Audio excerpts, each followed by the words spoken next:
Welcome!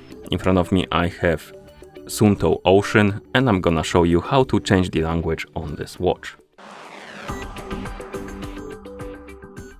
First, we need to open the settings on our watch, and to open the settings, press and hold the middle button. Like this. After the settings open, you should see the general option at the top. So find the general, tap on it.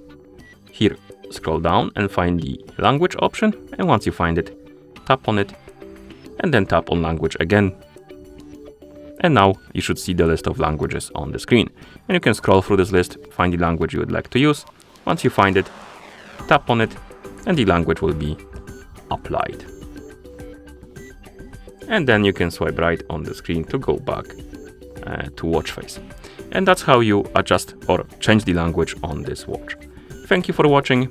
If you found this video helpful, please consider subscribing to our channel and leaving a like on the video.